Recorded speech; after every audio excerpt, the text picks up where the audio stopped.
Hi, it's Maria from Still Dreaming Homestead. Glad to be back with you. I want to apologize for yesterday's story. I had stayed up very, very late and was doing my YouTube about 3 in the morning, maybe even 3:30. And so I was really, really tired as I was doing it. But tonight I'm doing it much earlier. We're going to continue reading in our book, The Long Winter by Laura Ingalls Wilder. Okay. Well, yesterday, Laura and Carrie got lost at the big slough, but praise God, they were able to get out, and they're not volunteering to tell Pa and Ma what they did, but now they know not to try to ever take a shortcut through that again. Chapter 3, Fall of the Year. Pa and Laura stacked the last load of slough hay on a hot September afternoon. Pa intended to mow another patch the next day, but in the morning, rain was falling. For 3 days and nights the rain fell steadily, slow, weepy rain, running down the window panes and pattering on the roof. Well, we must expect it, Ma said. Yes, Pa agreed. There's a weather change, all right. A fellow can feel it in his bones. Next morning, the shanty was cold. The window panes were almost covered with frost, and all outdoors was white. Goodness, Ma said, shivering, while she laid kindling in the stove. And this is just the first day of October. Laura put on her shoes and her shawl, and she went to the well for water. The air bit her cheeks and scorched the inside of her nose with its cold. The sky was coldly blue, and the whole world was white. Every blade of grass was furry with frost. The path was frosted, the boards of the well were streaked with thick frost, and frost had crept up the walls of the shanty along the narrow battens that held the tar paper on. Then the sun peeped over the edge of the prairie, and the whole world glistened. Every tiniest thing glittered rosy toward the sun and the pale blue towards the sky, and all along every blade of grass ran rainbows of sparkles. Laura loved the beautiful world. She knew that the bitter frost had killed the hay and the garden. The tangled tomato vines with their red and green tomatoes, and the pumpkin vines holding their broad leaves over the green young pumpkins, were all glittering bright in the frost over the broken frosty sod. The sod's corn stalks and long leaves were white. The frost had killed them. It would leave every living green thing dead, but the frost was beautiful. At breakfast, Pa said, "There'll be no more haying, so we'll get our harvest.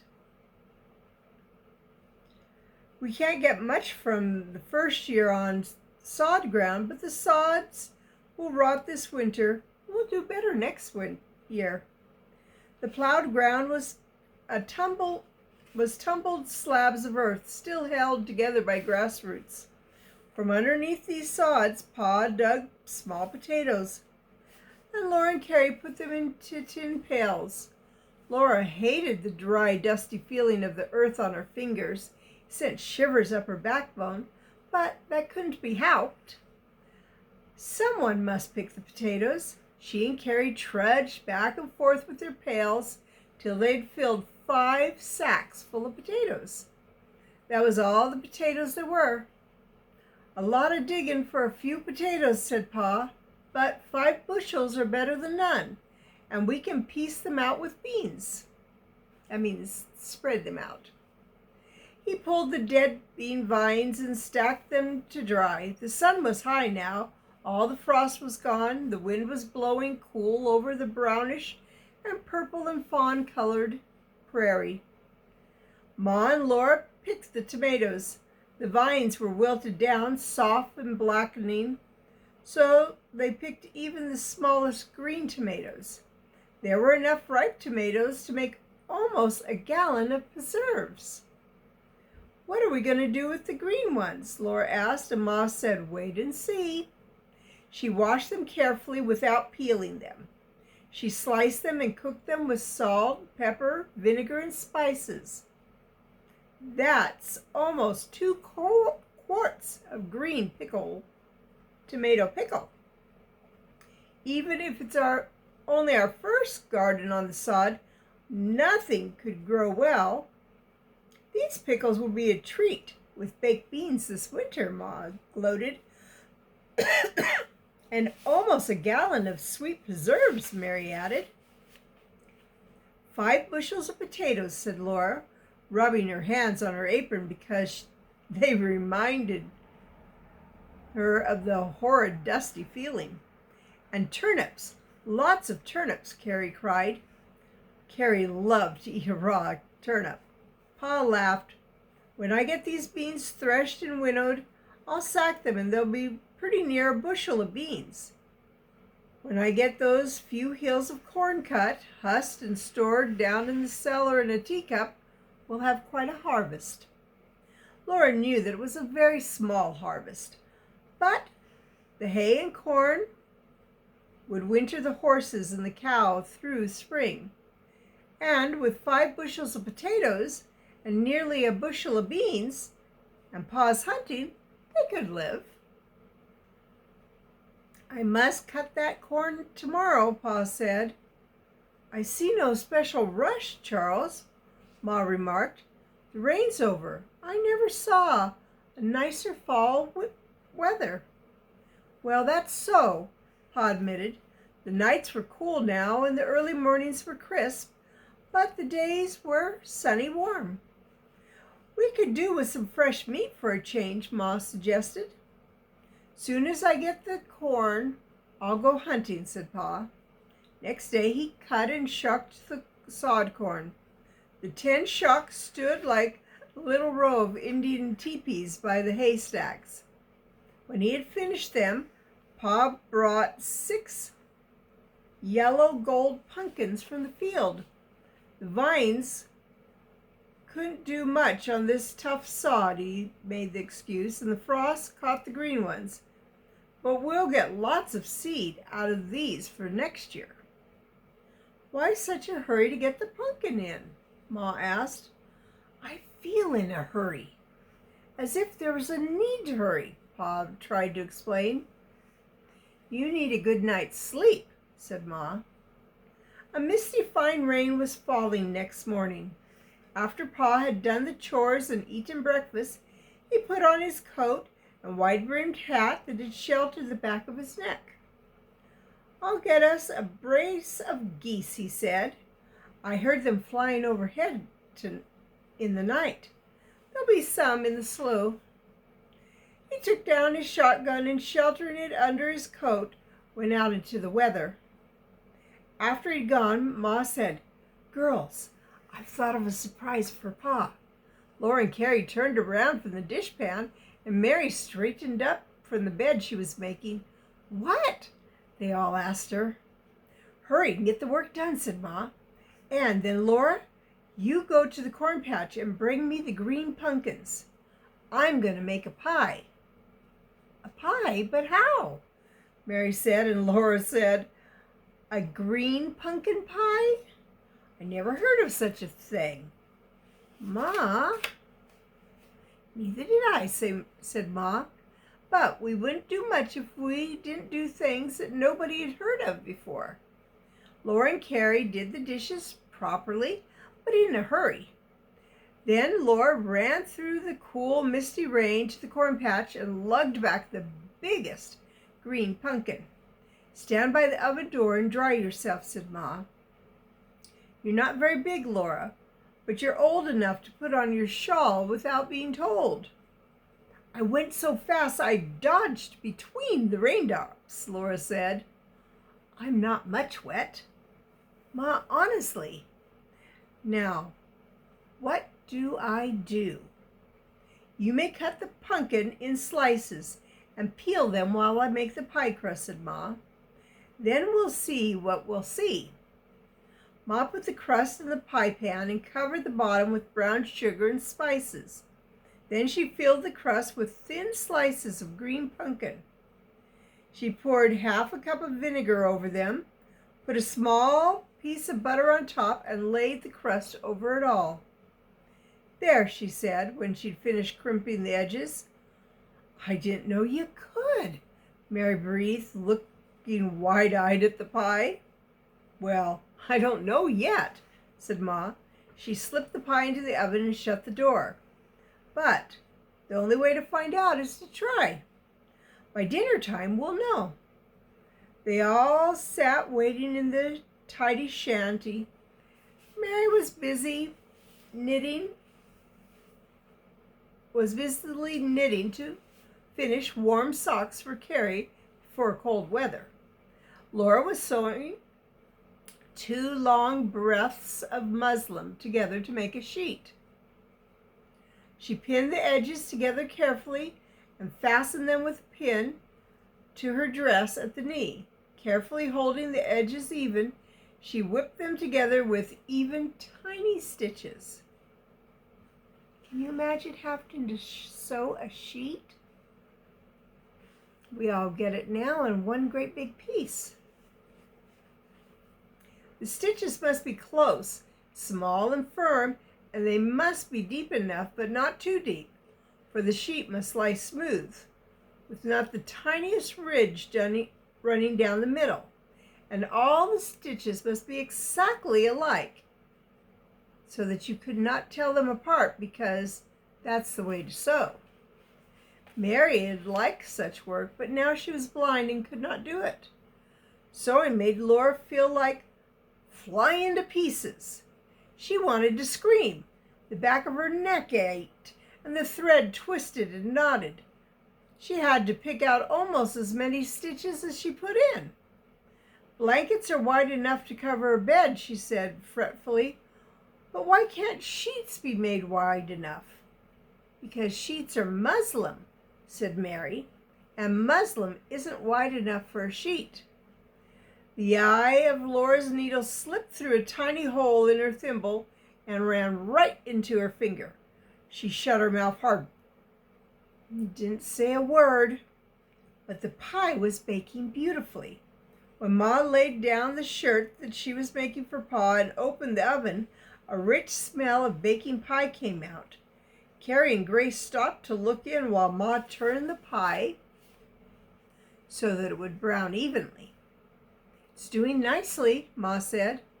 Oh, won't Pa be surprised, Carrie cried. Just before dinner time, Ma took the pie from the oven. It was a beautiful pie.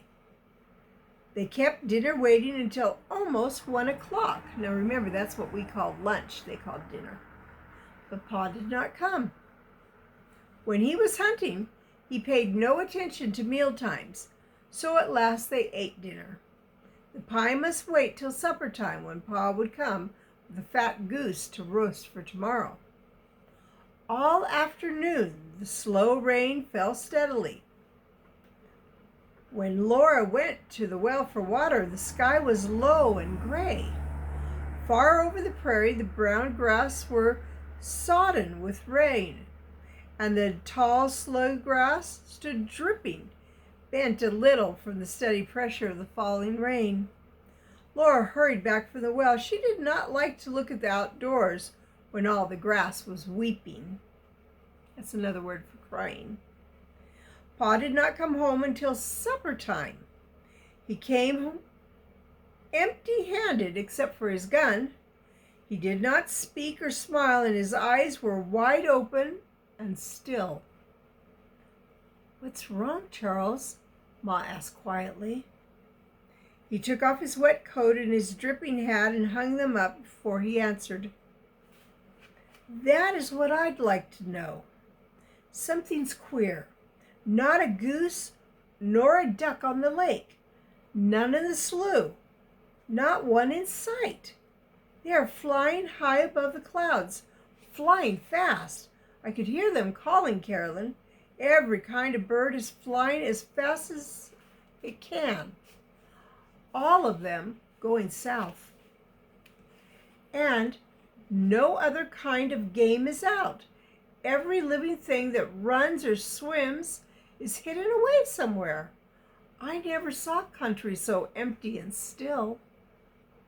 Never mind, Ma said cheerfully. Supper's ready. You sit by the fire, Charles, and dry yourself. I'll move the table up. Seems to me it's growing chilly. It was growing chilly. The cold crept under the table, crawling up from Laura's bare feet to her bare knees under her skirt.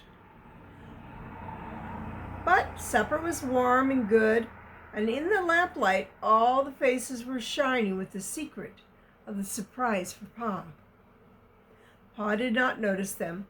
He ate hungrily, but he did not notice what he ate. He said again, "It's queer. Not a duck or goose coming down to rest." "Likely the poor things want to get to sunshine," Ma said. "I'm glad we're snug, out of the rain and under this good roof." Pa pushed back his empty plate, and Ma gave Laura a look that said, "Now." Smiles spread over all their faces but Pa's. Carrie wiggled in her chair and Grace bounced on Ma's lap while Laura set down the pie. For an instant, Pa did not see it.